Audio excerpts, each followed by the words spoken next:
with this fucking internet, man. There we go. We're live. Welcome back to the barbecue pit. I'm robbing the place. UFC Vegas 13 coming up here. Let's get our picks in. Let's talk about this main card. Let's go crazy, man. Claudia Gadelha versus Jan Zayanan.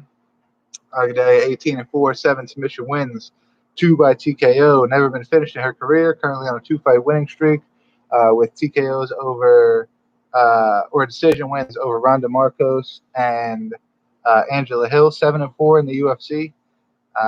She's going up against Zayadan, who is 12-1-1. Her only loss is a submission in her third pro fight. She's 5-0 in the UFC.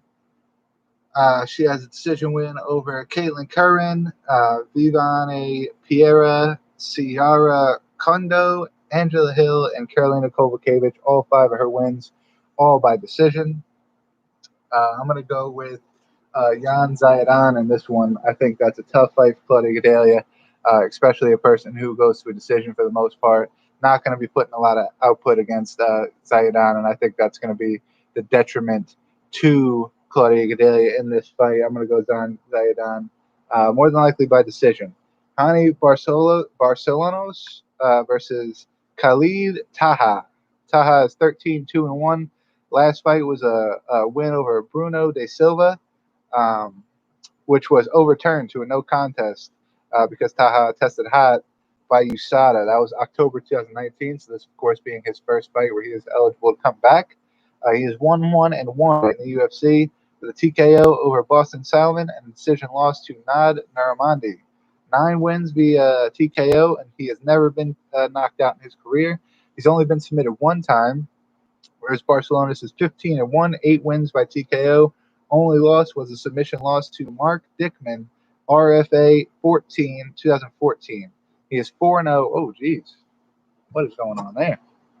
Oh, that's some cool effect shit. I didn't do that. What was I going to say? 4-0 in the UFC. He's got wins over Saad Nurmagomedov by decision, Chris Gutierrez by submission, and Kurt Holbrow by knockout. I think this one's pretty easy here. We're going to go Hani Barcelonas. I'm going to take him by submission more than likely. Decision is very probable, but I think the greatest chance of victory for Barcelonas is going to be submission. Ian Heinisch versus Brendan Allen. Brendan Allen 6'2", 75-inch reach. Ian Heinisch 5'11" with a 72-inch reach. Dead even on the odds, one at -110 for both guys. 15-3 is Brendan Allen, who was born in Beaufort, South Carolina. Shout out to South Carolina.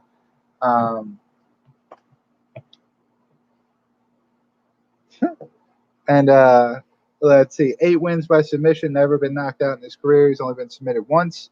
3-0 in the UFC with wins over Kevin Holland by submission, Tom Maurice by knockout, and Kyle Dacus in his last fight via decision.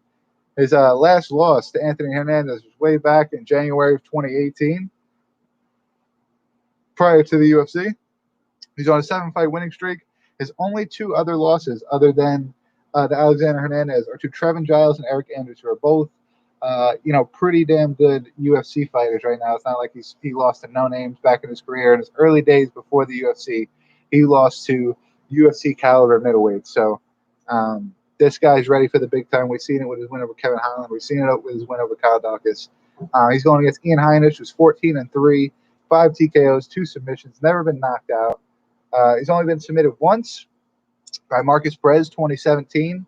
He's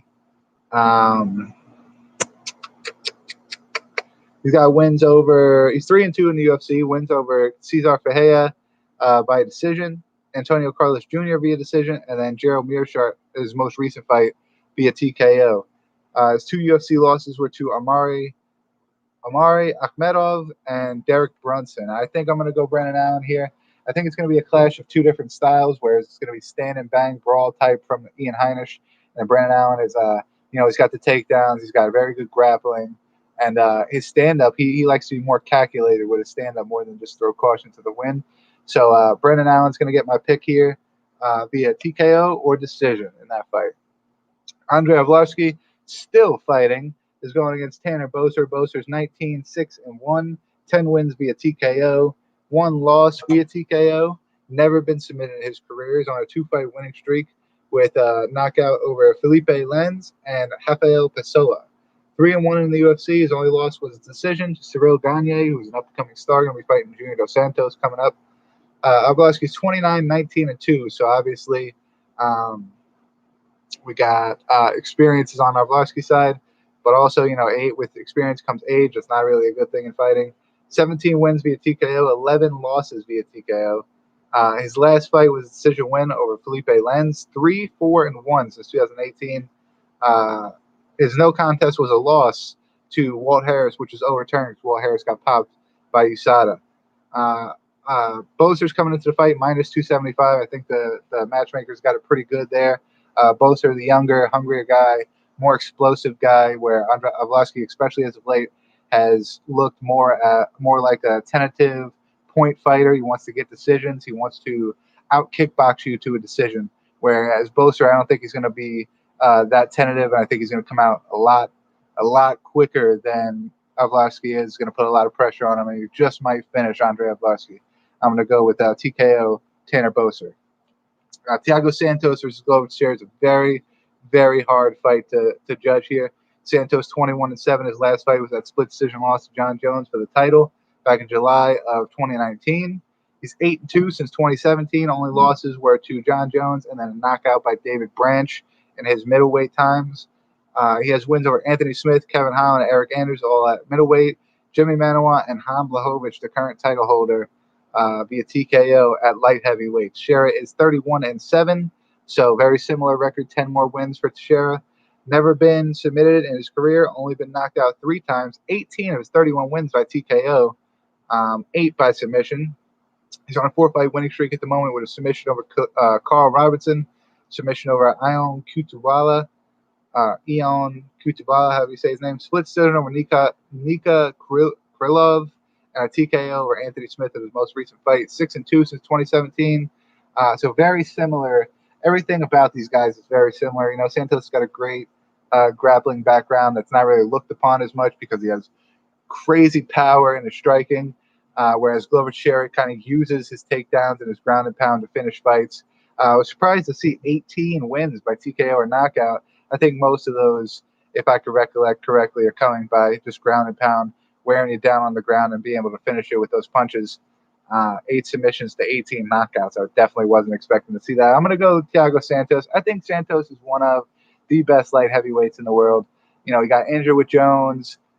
Still a split decision. One of the 3 judges seen it Santos' way, even though his leg was hurt pretty early in the fight, and he fought the rest of the fight. So definitely one of the best light heavyweights in the world. Nothing against Thiago Santos, and nothing against Glover Teixeira, but I think Thiago Santos is going to be able to put him away in this fight.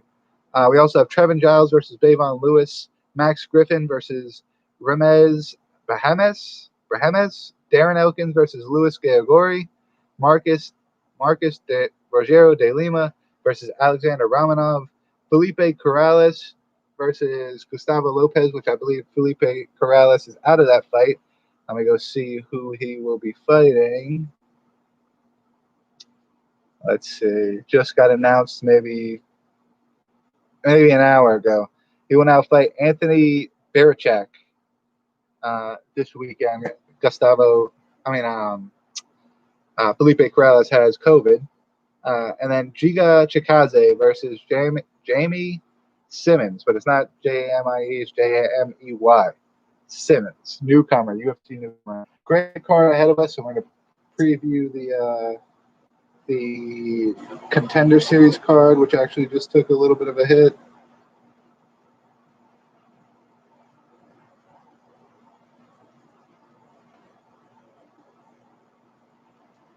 Always use Tapology, man. Shout out Tapology.